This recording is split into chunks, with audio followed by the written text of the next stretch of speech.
On va vous parler de notre lecture de la donnée au service du projet TNE pour dire, par exemple, que nous avons un observatoire des usages que nous avons créé pour le territoire numérique éducatif avec le propos, bien évidemment, d'être dans l'exposition du travail qui est fait, au sens noble du terme, avec la data visualisation, donner à voir, parce que c'est fondamental.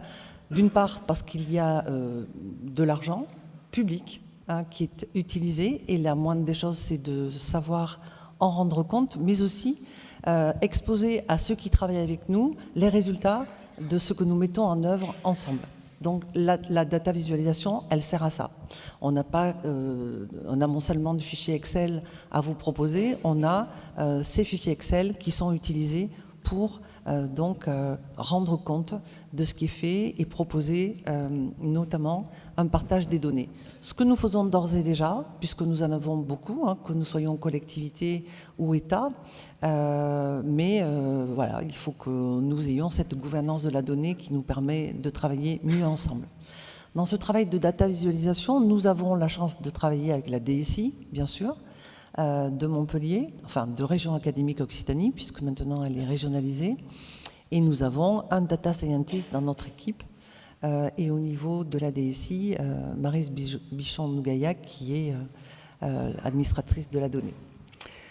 Nous avons, grâce à ces données, la possibilité d'éditer des tableaux de bord à l'usage de ceux qui pilotent, c'est fondamental, parce que ça peut donner des diagnostics intéressants avec des croisements de données au gré des besoins que vous nous donnerez et qui seront qualifiés ensemble.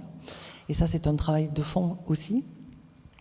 Et ce que nous souhaitons, comme je vous le disais, c'est évaluer le travail, évaluer la portée, mais aussi évaluer le devenir, puisqu'en tant que démonstrateur, c'est aussi notre mission. D'autres que nous, la Banque des Territoires, bien sûr, qui est à la manœuvre pour la SGPI, le SGPI, pardon, la DGESCO, la DNE sont là pour nous aider à rester droit dans nos bottes, mais c'est aussi le propos que nous avons. Évaluer pour évoluer aussi, parce que sans évaluation, on n'a pas un regard critique sur le travail que nous menons. Rendre compte, je viens de le dire, des politiques publiques, parce que ça aussi c'est fondamental et ça nous tient beaucoup à cœur. Et enfin, nous avons le projet de construire ensemble, comme cela se fait dans le supérieur. On s'est inspiré de ce que font nos collègues, et ils font très bien dans le supérieur, des ateliers de formation de la donnée. Pourquoi ? Parce que ensemble, quand bien même nous allons définir quel est le besoin, quel type de tableau de bord vous souhaitez, quels indicateurs vous voulez que nous construisions et que nous mettions en œuvre, encore faut-il que nous sachions utiliser ces tableaux de bord. Et ce n'est pas inné. Donc les ateliers de la donnée serviront à ça. Nous avons le projet de les co-construire avec Canopé et avec le CRIJ, puisqu'il y a des expertises avec nos collègues. Donc DRAN, Canopé, CRIJ, ensemble, ces ateliers de la donnée au service de tous les acteurs que vous êtes, donc pilotes, que ce soit Monsieur le Dazen, mais je lui répéterai parce que là il a dû s'absenter pour téléphoner, que ce soit les chefs d'établissement bien sûr, que ce soit les inspecteurs qui le souhaitent. Bref, nous sommes à votre service et j'espère que vous l'avez entendu. On va passer à la diapositive suivante. Donc Ludovic Delorme, je suis DRAN adjoint. Sur quel outil on souhaite présenter toutes ces données, ces indicateurs? Sur une plateforme qui s'appelle Open Data Soft, qui est déjà utilisée par la région académique Occitanie, qui est utilisée aussi par la région Occitanie, par le département de l'Hérault. Et donc on avait trouvé naturel d'utiliser cette plateforme avec les mêmes partenaires. On souhaitait aujourd'hui vous présenter en réel la plateforme. Il nous a manqué un petit peu de temps pour insérer les données et mettre en place l'affichage que l'on souhaitait. Et aussi, il nous avait manqué un petit peu de temps pour discuter avec les partenaires, pour obtenir leur accord aussi, pour diffuser certaines données qui impliquent les partenaires. Vous avez néanmoins sur la diapositive qui est derrière moi l'organisation que l'on retrouvera sur cet observatoire des usages, avec 4 entrées, équipements, formation, ressources, parentalité, ce sont les 4 volets de TNE. Et on a rajouté une 5e entrée que l'on a appelée pour l'instant impact, mais qui changera peut-être de nom, mais plutôt pour voir sur quels autres indicateurs ces éléments peuvent agir, et notamment sur les labels numériques les labels numériques qui accompagnent les lycées, les collèges et les écoles de notre académie et de la région académique. Et si on joue sur équipement, ressources, usages, formation, forcément, il y aura un impact sur la maturité numérique des établissements et donc sur le label numérique. Voilà pourquoi on a rajouté cette entrée. Vous avez aussi différentes infographies qui vous montrent de quelle manière on peut présenter les données, camembert, histogramme, nuage de points. Et ce sont des éléments qui sont interactifs. On pourra zoomer sur les 109 écoles, 21 collèges, 15 lycées concernés par TNE34. Mais on pourra dézoomer ensuite sur le département de l'Hérault et ensuite dézoomer sur l'académie, histoire que pour chaque indicateur, on puisse avoir des repères et qui nous permettront sur les 3 années qui viennent de voir l'évolution de ces indicateurs et finalement l'évolution et l'évaluation du dispositif à terme. Certaines données, qu'est-ce que j'ai oublié? Certaines données donc seront visibles par tous, d'autres seront visibles uniquement par des partenaires qui seront plutôt dans le close, par des chefs d'établissement et qui permettront aussi d'aider au pilotage du dispositif. On va faire un petit focus sur des données qui apparaîtront à l'avenir dans cet observatoire des usages à partir d'un sondage que l'on a effectué auprès des enseignants impliqués dans TNE34. Alors on vous montre quand même quelques données. On a eu à cœur de s'interroger sur quelles étaient les pratiques des enseignants en entrée de TNE. Et donc on aura des données dans les systèmes d'information et puis on va en recueillir aussi sous forme d'enquête. Et on a mené une enquête en début de TNE qui s'appelle TNE Minute, qui a été adressée à l'ensemble des enseignants de l'académie, de la maternelle jusqu'au lycée en passant par les écoles élémentaires et les collèges. Et on s'est attaché à regarder les usages du numérique dans 2 dimensions principales.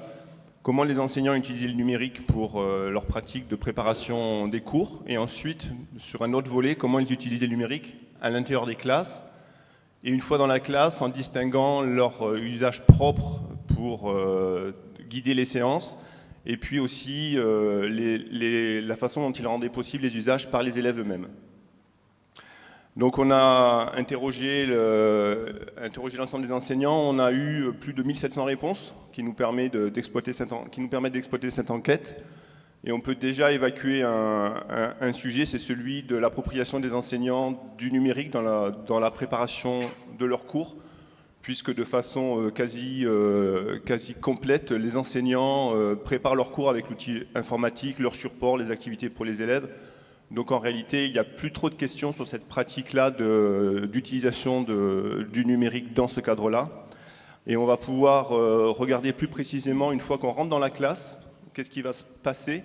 Et on a demandé aux enseignants, de façon binaire, s'ils utilisaient le numérique pour guider leurs séances ou pour faire leurs cours une fois qu'ils sont en classe. Et là, on voit que à tous les niveaux d'enseignement, il y a plus des 3/4 des enseignants qui ont une pratique avérée du numérique dans le guidage des séances.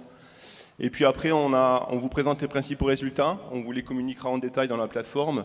Mais on s'est attaché à regarder au point de vue de la fréquence quand le numérique était mobilisé de la façon la plus conséquente possible, c'est-à-dire qu'il rentrait dans les pratiques ordinaires et quasi quotidienne en étant mobilisé au moins une fois par semaine.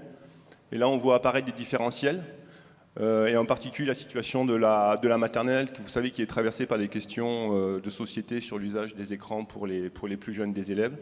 Donc on a les résultats particuliers à maternelle, mais par contre, dès qu'on passe à l'élémentaire, on a des enseignants qui, de façon déjà massive, vont utiliser le numérique pour faire leurs cours et guider leurs séances. Et puis quand on arrive au collège et au lycée, les usages, l'utilisation du numérique sont encore plus soutenus et ce sera encore plus marquant avec la question suivante.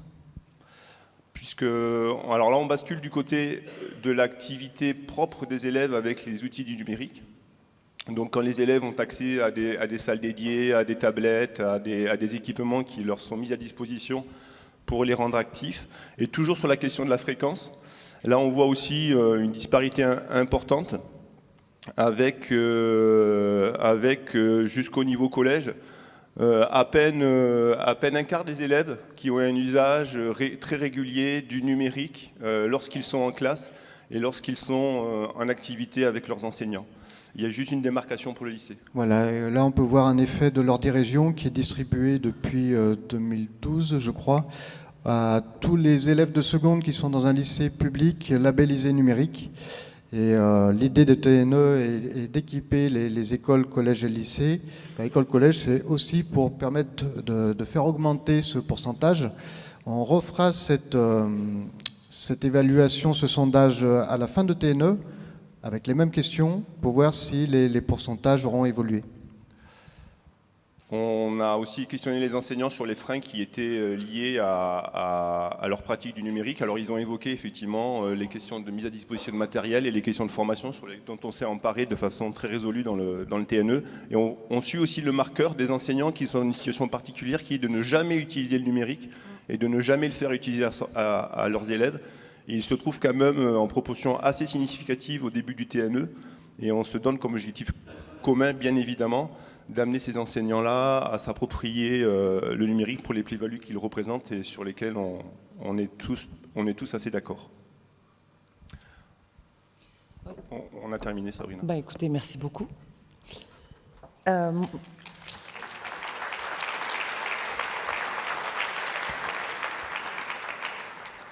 on ne l'a pas précisé, mais c'est ma faute, hein, je ne l'ai pas dit, c'est un site web.